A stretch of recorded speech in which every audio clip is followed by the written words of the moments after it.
Okay, I will call to order the October 27th special meeting of the Huron Board of Education. This time, would everybody please stand, face the flag as Charlie Bragg leads us in pledge allegiance. I pledge allegiance to the flag of the United States of America and to the republic for which it stands, one nation, under God, indivisible, with liberty and justice for all. Okay, I would ask Mr. Christofferson to please note the roll call. First item is the adoption of the agenda. You should have the most recent agendas before you. The only changes are highlighted in orange. We had a few new hires to the district and some more celebrate successes in our district. And with those changes, I'd entertain a motion to adopt the agenda. So moved. Second. And moved and seconded to adopt the agenda. Is there any discussion? Seeing none, we will vote. Those in favor will say aye. Aye. Opposed? Okay, the agenda is adopted. Moving to dates to remember. November 5th will be an early release date for district in-service. November 10th will be the next Board of Education meeting at 5:30 in the IPC.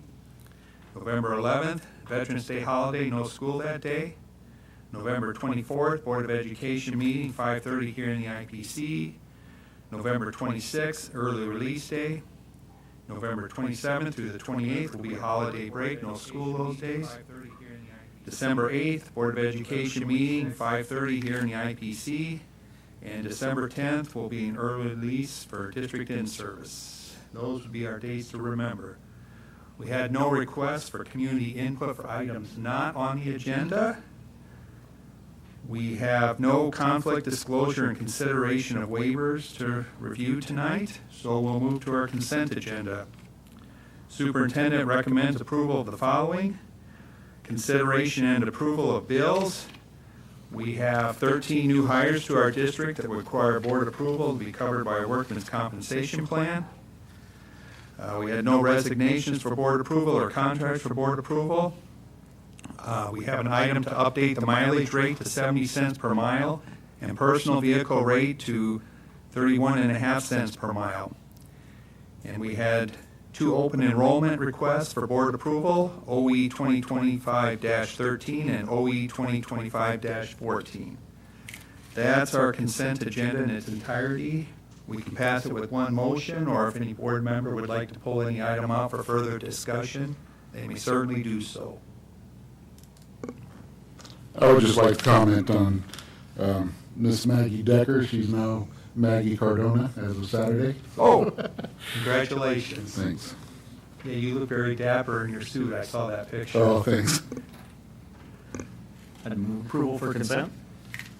Second. Been moved and seconded. Is there any discussion? Seeing none, we'll vote. Those in favor will say aye. Aye. Opposed? Okay, the consent agenda is adopted. I'll turn to our superintendent so he can celebrate our successes in the district. Thank you, Chairman Van Berkom. Good evening, everyone. Congratulations to the following high school students who qualified for All-State Chorus in Sioux Falls on October 31st and November 1st. Seniors are Davis Osier, Jonah Beck, Molly Whitney. Juniors are Colby Glanzer, Sadar Watt, Cooper Bischoff, Charlie Bragg, Jeremy Hofer, and Ty Kleinsasser. Sophomores are Morgan Dolce, Claire Davis, Idella Meyer, Snow Watt, and Cash Baraboo. And the freshmen are Lydia Beck and Colby Casper. Congratulations to the following high school students who qualified for All-State Orchestra in Sioux Falls on October 31st and November 1st. On viola are junior Brooke Hunter, senior Carly Knipling, senior Galilea Garcia, and on violins, sophomore Caden Steinoff, junior Blue Lashi. On cello is junior Tess Vlieger. So, in best of luck to all of those on November 1st, so October 31st and November 1st. Thank you. This evening's go to the School Nutrition Department extends many thanks to the Center for Independence clients for their help this summer, watering the 3 garden beds at the middle school. Also, to the high school employability class for preparing sweet corn for our lunches. Thank you to Candy Briley for the donation of books and prizes for the students at Buchanan K-1 Center. Thank you to occupational therapists in observance of Occupational Therapist Day, which is today, the 27th. Thank you to all of the colleges, universities, technical colleges, and armed service recruiters for coming to the Huron Post-High Day, where juniors and seniors from Huron and surrounding schools were able to learn about opportunities after high school. Thank you to Anytime Fitness for the monetary donation to the nutrition office. The funds will be used toward negative student balances. Thank you to Dakota Land Federal Credit Union for choosing to participate in a tissue drive as a community impact project. Dakota Land FCU donated cases of tissues to each attendance center in our district. Thank you to Jessica Hotchkiss for the donation of clothing to be used by the JAG students. Thank you to the Huron community for their donations of candy to be used for Trick or Treat Street on Halloween from 5:30 to 6:30 p.m. at the high school. Thank you to John and Kelly Walkner and to Shock Farms for donating pumpkins to the middle school for their positive pumpkin homeroom competition. Thank you to the following for recently speaking to the Jobs for America's Graduate, also called JAG, students Malvini Avelis at Spotlight Studio and Events, Molly Hopper with Elevate Real Estate, and Katie Hoff with the Army National Guard. And last but not least, thank you to the district and community members who donated clothing to the high school fashion design class for their upcoming upcycling projects that are upcoming. And that concludes the celebrations this evening of the district. Thank you, Dr. Steinhoff. Moving into board reports. Our first board report will be our classified employee of the month. We have Cassie Reinhardt from the school nutrition office at the high school, who's our classified employee of the month, and Mr. Christofferson will be reading her letter.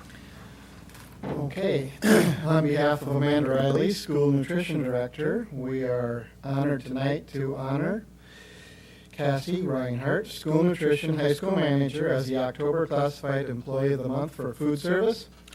Cassie stepped into the role of kitchen manager just a few short years ago. In the time that she has been kitchen manager, she has helped shape the high school cafeteria into a place where students look forward to going. She has fostered a happy and positive environment by all the staff and tailored menu choices based on students' perspectives. The high school staff clearly feel this also, as the following remarks convey.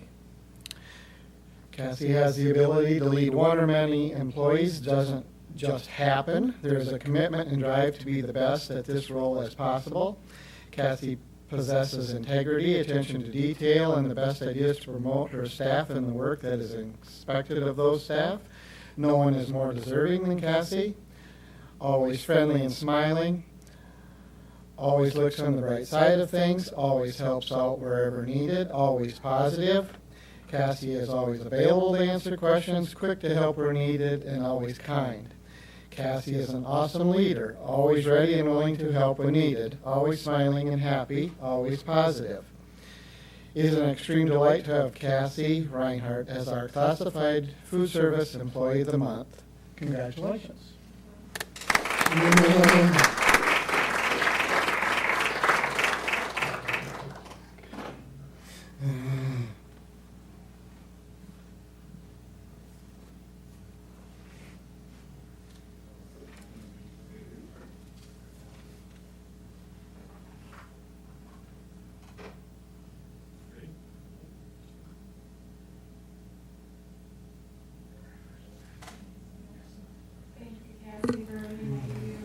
Thank you very much, Cassie.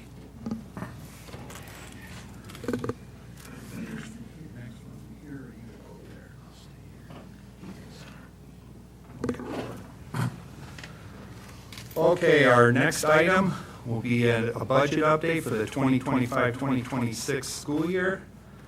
Our school district is going through a budget shortfall currently, so the board tasked the administrative team with trying to come up with some budget reductions to try and offset these. We won't have the flexibility of our capital outlay fund to help prop up our general fund going forward, so we've had to have some painful meetings and try to come up with some ideas to reduce expenses. So I will turn it over to you're going first, Dr. Steinhoff first, and then Kelly will be going through the individual items. Thank you, Mr. Chairman. I'll be brief before Mr. Christopherson walks us through each one of the line items. I just have a few talking points. One is the administrative team has worked extremely hard to find cuts to this year's budget, ensuring that no employees have lost their jobs.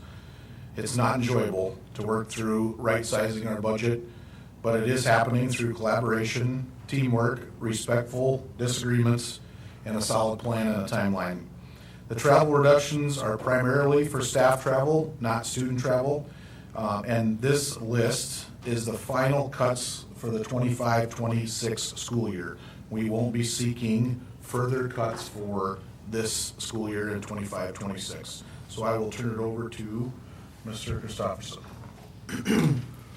Okay, so what we did as an administrative team was decide how much our goal was. Our goal was $592,000 to reduce from this year's general fund budget, which works out to be about 3% of our general fund budget. 3% of the things that we can have an effect on as administrators and actually make changes to yet this year. So that kind of limits what is on the table. Obviously, all the teachers have teacher contracts that we have to honor. They all have employee benefits that we have to honor this year. So that narrows down our things that we could do to affect this budget. We went through it each budget category by category as it's laid out in our approved budget, and we looked for 3% of what was available in that budget to make reductions. So for example, we'll start with Buchanan Elementary School. It had about $1.6 million in its budget. 3% of that's $49,000. And here's what we came up with. We did $19,000 on one half of a para-educator. We were able to move that to a title grant funding and not pay for that with the general fund.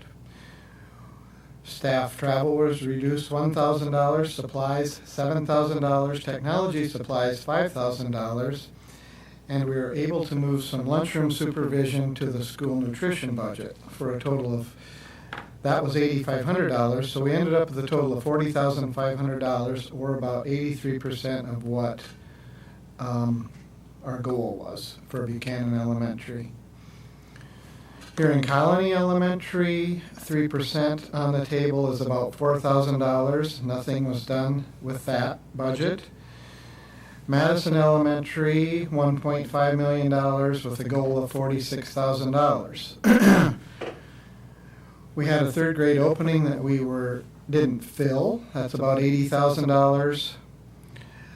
Moved one complete para to title grant funding for $38,000. Also had some lunchroom supervision of $8,500 that were shifted to the school nutrition budget.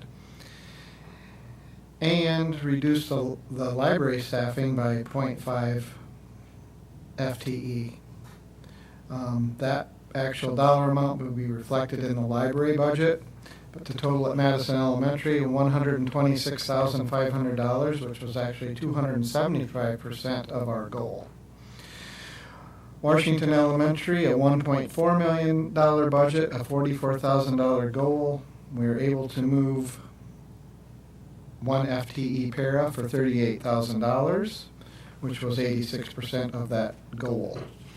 Riverside Colony, again, $4,000. We didn't do anything with that. Middle school had a budget of almost $2.7 million, a goal of $81,000. A science teacher position was not filled, and that's about $80,000. So we, right there, had 99% of our goal. Also at the middle school, one FTE English learner paraprofessional was reduced, and that'll be reflected in the EL instruction budget. And half of a library para funded by the library budget was also reduced. At the high school, we had $2.5 million budget, a goal of $77,000. So far at the high school, they've agreed to share their library para with the middle school and take a reduction of library services at the high school. That was it for the high school for this round. I should also mention, and everyone should keep in mind, this is not fixing our budget for 26-27. This is working on our budget for 25-26. There will be more things to come for 26-27, at which the high school has some things to talk about at that point. High school CTE budget of $463,000, a goal of $14,000. So far, the staff travel budget has been eliminated for $3,600, so we're 26% of our goal there. High school credit recovery is the credit recovery room. We did not make any reductions to that program. Our home program, where we provide the education at our home, we did not make any reductions to that. We have the EL instruction budget, which is over $1 million with a goal of $32,000. We reduced, as I mentioned, a para at the middle school, reduced supplies $3,500, reduced staff travel $1,000 for a total of $42,500. So we met our goal there at 133%.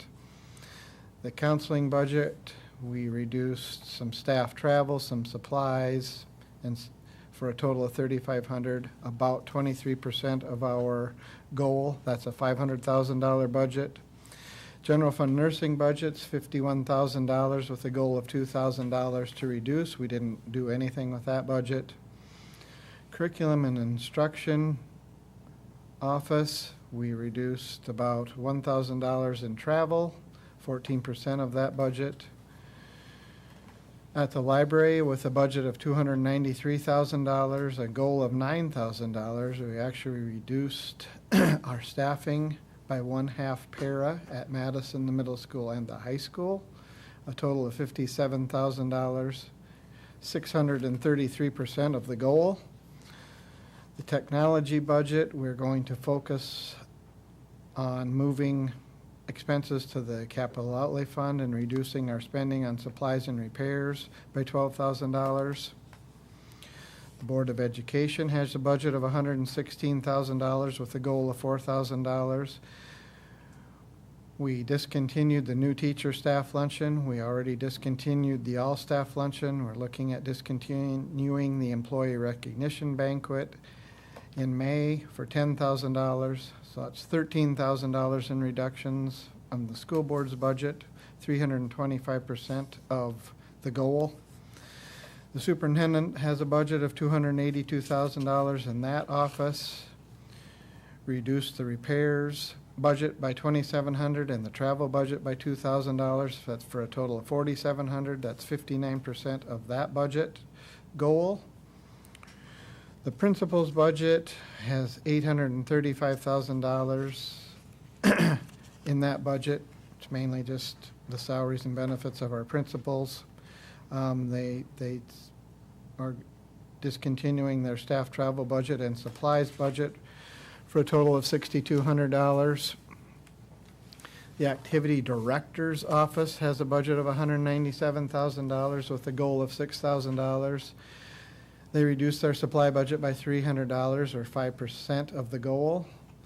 The business office, we have a $447,000 budget. Our goal was $13,000. We are reducing our repair budget by $3,000, our rent budget by $3,000, the travel budget and supply budgets, and we're also able to reduce some employee benefits due to a staff changeover.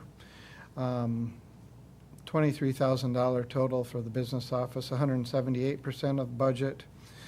Buildings and grounds, a $2 million budget. That's where all of our custodian and buildings and grounds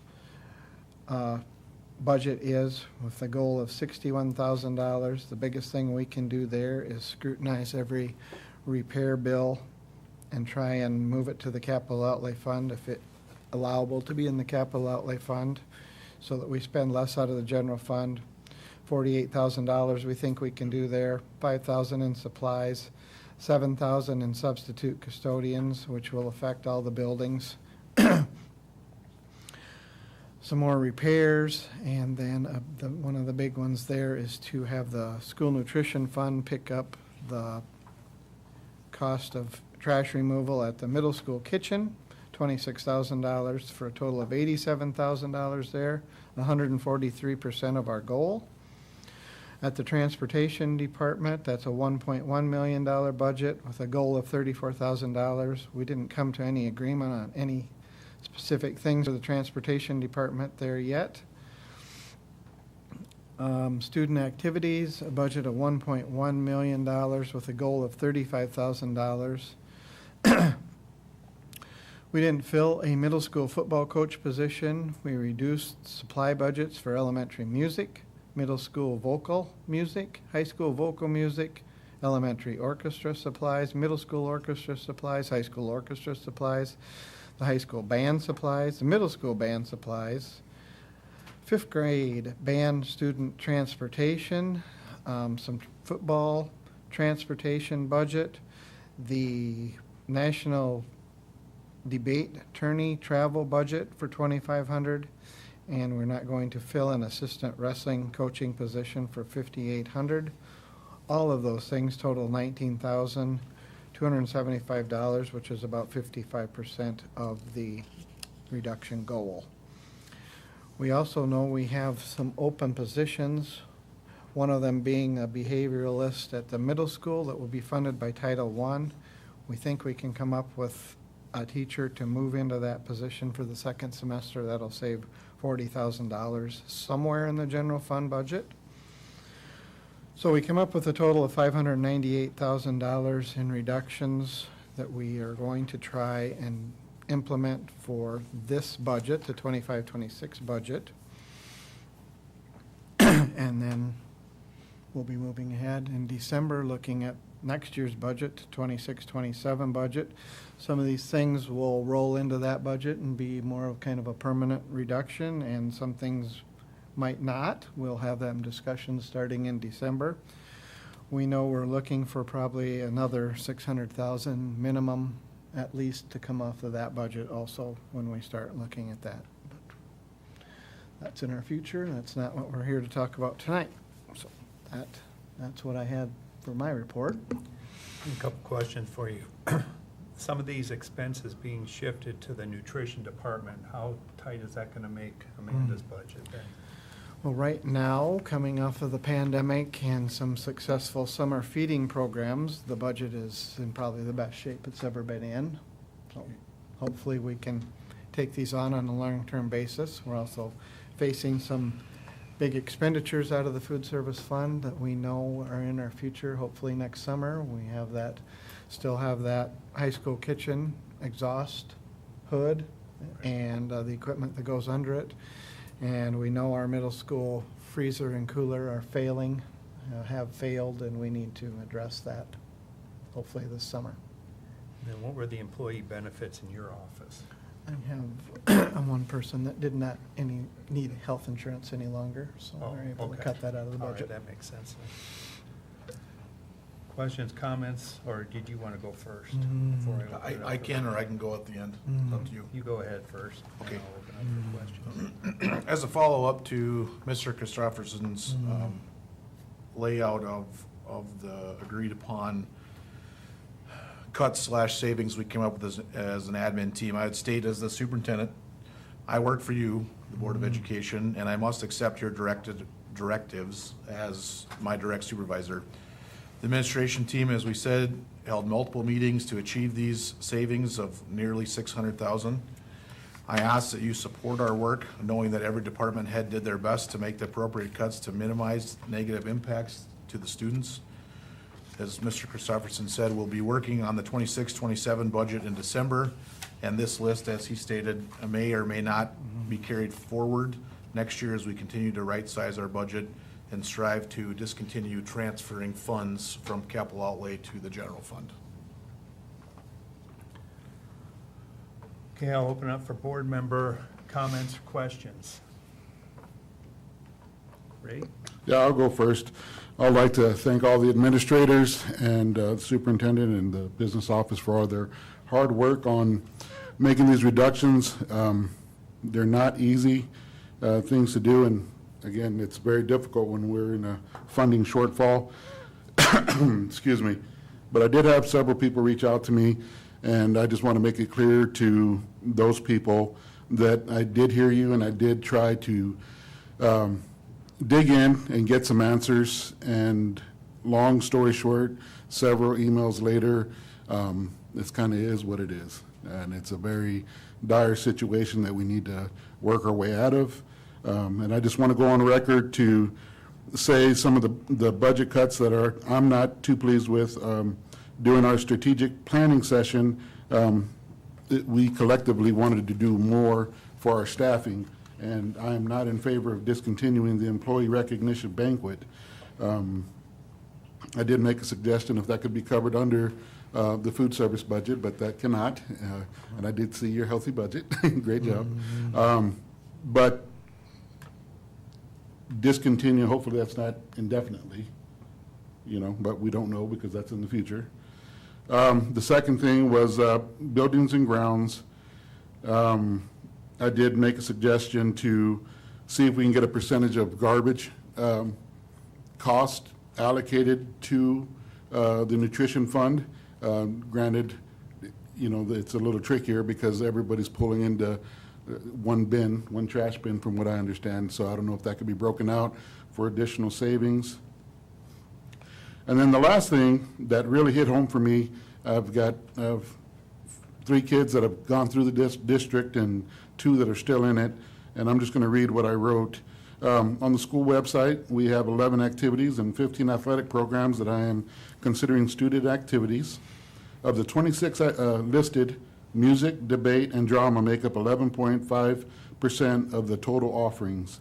Music alone makes up 3.8% of the total offerings, yet it represents 45% of the proposed reductions.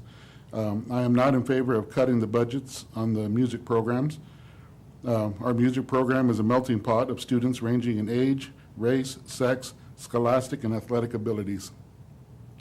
In my opinion, cutting supplies for existing students is not the same as not filling a vacant position. So if at all possible, if we can not make those cuts, but again, after several emails and discussions with Kelly, and again, I'm very thankful for the information you've given me and the more insight. I don't think we're going to be able to make any changes, but please know I did make an effort to see if there's a workaround, but I really don't see it at this time. So, thank you. Thank you, Ray. Shelley? Yeah, I would like to convey my appreciation to everyone who called, who texted, who emailed me, and took the time to express their concerns about cuts in their departments or their kids' departments that they're part of. And I appreciate everyone who has reached out that represents love and devotion that you have for the kids that we represent in this school district. I want to thank you from the bottom of my heart for taking the time to do that. I absolutely understand and hear where you're coming from. These are very difficult meetings to have. We've been very fortunate since I've been on the board that we've only had to do this a couple of times. I know that after talking to several people across the state, unfortunately, this is what most school districts are looking at. And it's very disappointing. It's emotional. And I'm sorry for every one of you because I know how hard you work. It's not a reflection on you or anything you've done. Certainly not to any of these kids, anything that they've done wrong. Unfortunately, these are the tough times that we have to face in our lives. So thank you again for reaching out. Anybody else? Comments? Garrett? I guess I'd like to kind of just comment somewhere along the same lines. I think public schools in general right now are in the crosshairs nationally and in the state. If you look at all the changes that are coming down the pipe, especially when it comes to funding, from the federal level going forward, title funding could be something that we could possibly lose or lose portions of. I hope not, but if you watch the news, it's something that's getting beat on. IDA funding, special education funding from the federal level is something that I worry about as well. State level, if you watch legislative session, you see a slurry of bills coming at us that are coming after funding and creating more mandates for us and things that are going to be tough on us in the future. So You know, if you look at, they're also, the state's working on property taxes. They're trying to figure out a way to reduce property taxes in the state, and schools is a big portion of property taxes and where property tax dollars go. So we've got a kind of a rough road ahead of us. You know, status quo, it's tough, but if changes happen there, we're gonna have even harder decisions to make, and you know, we might have to get a little bit creative with funding. You know, some things, you know, how do we figure out ways to create revenue off of things to get more money for things like that. You know, we started our foundation here in Huron, which I think is a bright spot for us as a way to create ongoing funds for the school district. Right now, we're devoting those funds strictly to scholarships for kids that are graduating, but I hope that we can get to the point where the foundation is putting money aside for teachers for projects that I want to do this or I want to do that. You know, could we create pools in there for certain activities? I guess when it started, that was my idea for it, to keep lasting legacies for individuals that were, you know, maybe passing on, that wanted to leave something back to their school district. How do I make sure this always happens? So, you know, I just think as things go on, you know, if we make changes like this in the budget, does that mean that is always gone? No. Does that mean for the year, if there's things that we're going to get funded with these supplies, that we still can't go out and say, hey, how do we find a way to pay for this? We've got, you know, look, we've got Spirit Card funds that come at us from American Bank and Trust. Like I said, we've got, you know, the school foundation, which is locked in on student scholarships right now, but Huron Community Foundation exists. You know, United Way's got projects they're working on. So are there ways that if we have needs that are in here, can we still find a way to go out and fund them without using general fund dollars? So that, you know, let's not just say, well, it's gone, or we don't need this stuff. You know, if we've got things that we can do, let's figure it out and have a discussion about it. And I think that's kind of what we need to do. Is if we need to make the reduction on the general fund on our tax dollars, that's one thing. If we can find ways to fund things that need to be funded, let's do it. So as far as the employee recognition banquet goes, I'm kind of with Ray. I really enjoy that banquet. I'd like to see, you know, it's got a big price tag attached to it. So if there's something that we can do to still have the event and not have it cost us money, or to, you know, whether, like I said, where we fund it through something else, have it not cost money, you know, let's figure out a way. We don't want to not show that we appreciate our employees, because I think everybody at this table appreciates our employees, and that's why we got on the board. Is we love kids and we love the staff. I mean, everybody's family here to us. So I don't know. Yeah, tough decisions, but we got to just keep plugging away at it and do what we can to make things work. So I don't know. Yeah, that wasn't very happy things to talk about, No, but it needs to be addressed. yeah, so. yeah. Levi, do you have? Yeah, well, I guess I have a question and then I have a comment. But so we're moving about $95,000, maybe more, to title funding. You asked the question about nutrition funding. What does that budget look like? What does the process look like to just move $95,000 to $135,000 to title funding? Is there a budget that we have space in for that? What does that look like? Yes. Okay. The Title I money came in a lot more this year, so we're good to move all that stuff, at least for 1 year. Okay. Title funding is really becoming a year-to-year situation, really has over the past year. We're not sure what we're going to have even next year at this point, but for this year, yes, there's plenty of room in the Title I budget to take on those positions.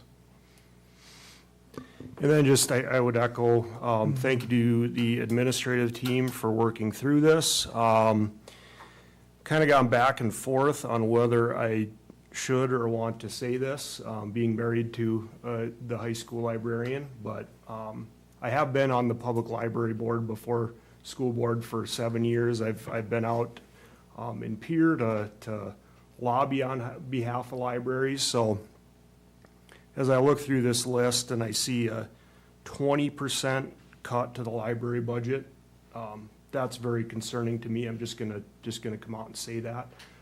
That being said, you know, I know there's nothing easy to cut here, and it's a very difficult task you are all faced with, and I appreciate your work on it. Thank you, Levi. I kind of like to echo that too. It is painful. Nobody likes doing any of this. I'd also echo some of what Garrett said, the makeup of our current state legislature, that does concern me going forward into our next budget year. And once again, I'd like to thank our administrative team for going through the difficult task of having to come up with these cuts. They had to do this 2 years ago, and they did a very good job then, and then liability insurance increase ate it all up. So here we are back at square one again. Any other comments, Dr. Steinhoff? I'd have one last one. I'd like to thank those of you that are here in the audience. You love our kids, including my own. And it's not, like being said, it's not easy. We don't have a crystal ball. I wish we did. But I also thank you for doing the work that you're doing, and you're not putting it on the kids. Charlie's stuck here having to listen to our adult problems today as a student board member. But I know that this is something that we're going through and addressing as adults, and you're not making it a problem and not doing it in front of the kids, and I appreciate you for doing that. And that goes, you know, again, about loving the kids and educating them even while we're going through these adult problems that are painful. So thank you for keeping that from them and not having our kids have to witness the negative emotions it is to have to go through this. So I appreciate you for doing that, and I appreciate you for loving on the kids, and I see that, and I know that for all of them, including my own. Thank you, sir. Any other comments or questions from anyone? Okay, that completes that report. We have no old business tonight. We have no new business, so our final item then would be adjournment. Adjourn. Second? Moved and seconded to adjourn. Those in favor will say aye. Opposed? Okay, we are adjourned. Thank you very much for coming out, everyone. Appreciate the turnout.